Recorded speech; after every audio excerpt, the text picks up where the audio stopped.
Assalamualaikum dan selamat sejahtera. Baiklah, hari ini kita akan mempelajari satu lagi kemahiran baru, iaitu kemahiran melengkapkan ayat.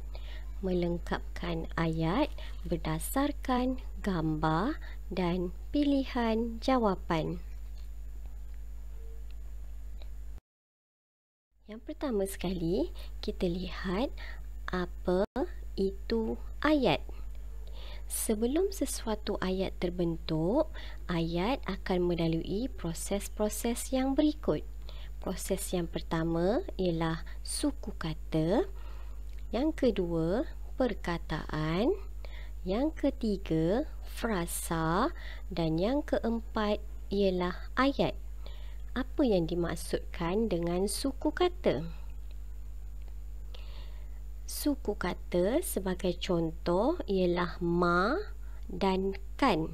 Ada pelbagai lagi suku kata yang lain sebagai contoh ba, cu, ja, ri. Suku kata ini apabila dicantum akan membentuk perkataan. Sebagai contoh, ma dan kan apabila dicantum akan menjadi makan.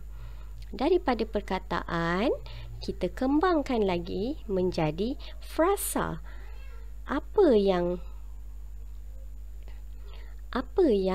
kita makan? Kita kata makan nasi. Dari frasa, kita kembangkan lagi ia menjadi ayat. Kita tanyakan pula soalan, siapa yang makan nasi? Kita kata kakak sedang makan nasi. Daripada semua proses ini, kita dapat satu ayat yang lengkap dan difahami.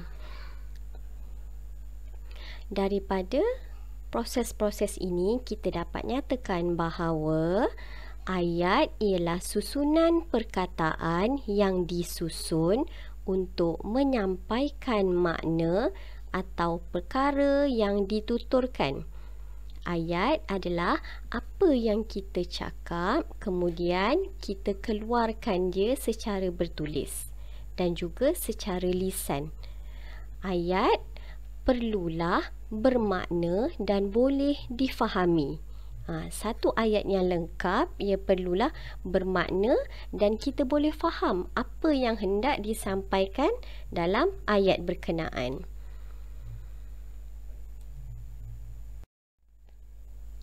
Tips melengkapkan ayat berdasarkan gambar dan pilihan jawapan. Okey, di sini cikgu ada sediakan beberapa tips bagaimana cara untuk murid-murid melengkapkan ayat dengan mudah. Baiklah, kita lihat. Langkah yang pertama ialah kira pilihan jawapan dan bilangan soalan yang diberi. Yang kedua ialah baca semua pilihan jawapan yang diberi.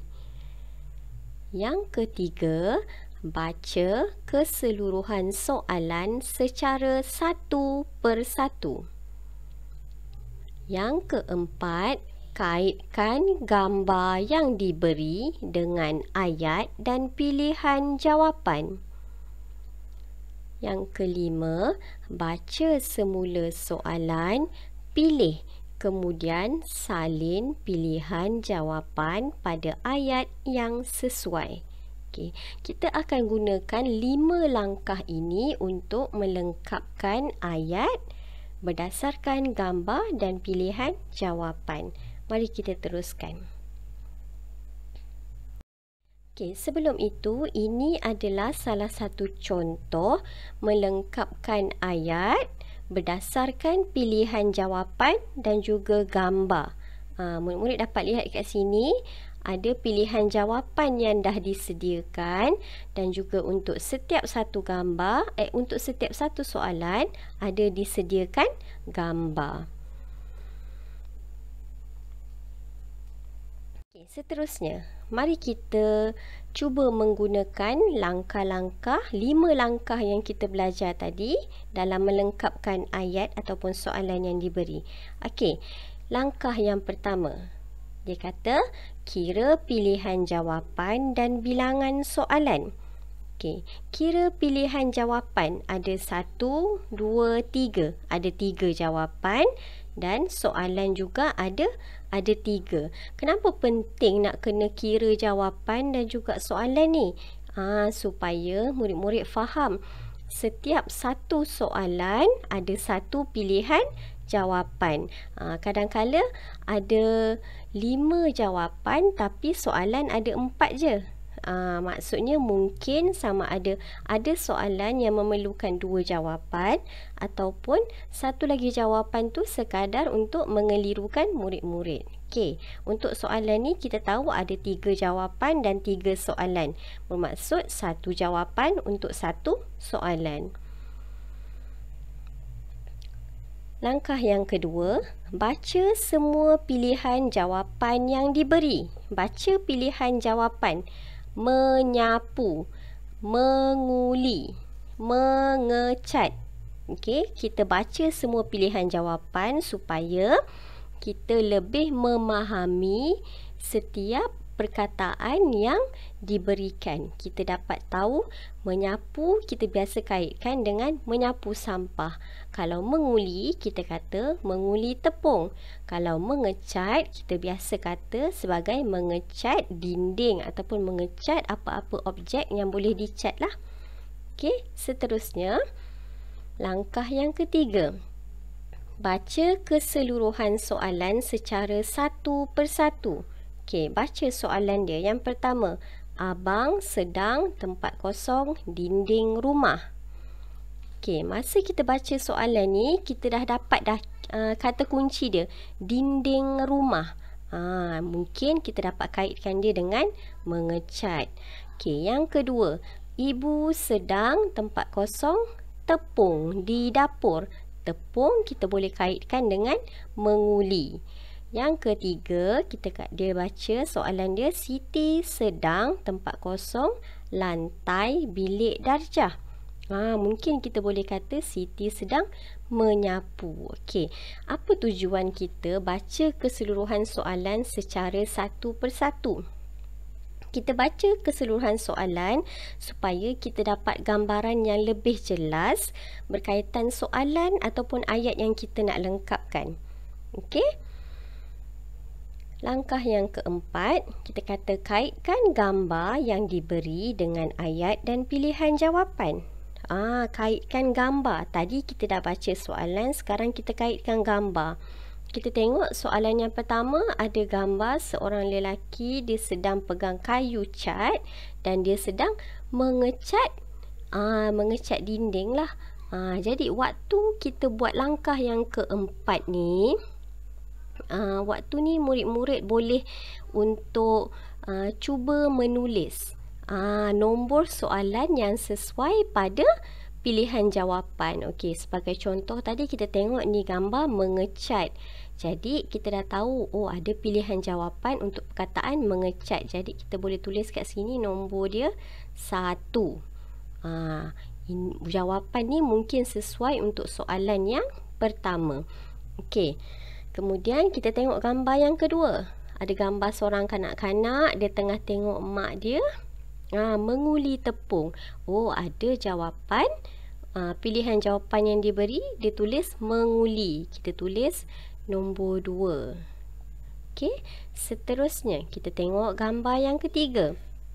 Gambar seorang murid sedang menyapu. Kita tengok dekat pilihan jawapan ada perkataan menyapu. Jadi kita boleh tulis kat situ nombor 3. Okey. Lepas kita dah habis kaitkan gambar yang diberi dengan ayat dan pilihan jawapan, kita tengok langkah yang kelima, kita perlu buat apa? Kita perlu baca semula soalan, kemudian pilih dan salin pilihan jawapan pada ayat yang sesuai. Okey, kita baca balik soalan yang pertama. Abang sedang tempat kosong dinding rumah. Okey, tadi kita pilih mengecat. Kita baca semula. Abang sedang mengecat dinding rumah. Tengok sesuai tak dengan gambar? Ya, sesuai. Jadi kita tulis mengecat. Soalan yang kedua. Ibu sedang ibu sedang buat apa? Kita kata tadi menguli. Kita bubuh kat situ. Ibu sedang menguli tepung di dapur. Sesuai tak dengan gambar? Sesuai. Menguli. Okey, satu lagi murid-murid. Bila murid-murid tulis semula. Okey, dah tulis jawapan pada ayat yang sesuai, murid-murid boleh pangkah mana pilihan jawapan yang dah diguna. Macam tadi nombor 1 kita kata mengecat. Okey, kita tanda mengecat ni. Dah guna maksudnya. Okey, yang kedua kita kata menguli. Kita potong menguli ni dah guna. Okey, kita baca soalan yang ketiga. Siti sedang tempat kosong lantai bilik darjah. Kita kata nombor 3 menyapu. Siti sedang menyapu lantai bilik darjah. Okey, perkataan menyapu sesuai dengan soalan dan juga gambar. Jadi, kita tulis pekat jawapan dia menyapu dan kita tanda menyapu. Okey. Bila kita tanda macam ni, kita dapat tengok, okey, semua jawapan dah digunakan selain daripada semua soalan kita dah tulis jawapan. Mudah kan murid-murid? Okey. Okey. Cikgu harap murid-murid dapat mengaplikasikan 5 langkah untuk melengkapkan ayat berdasarkan gambar dan juga pilihan jawapan. Selamat mencuba dan semoga berjaya.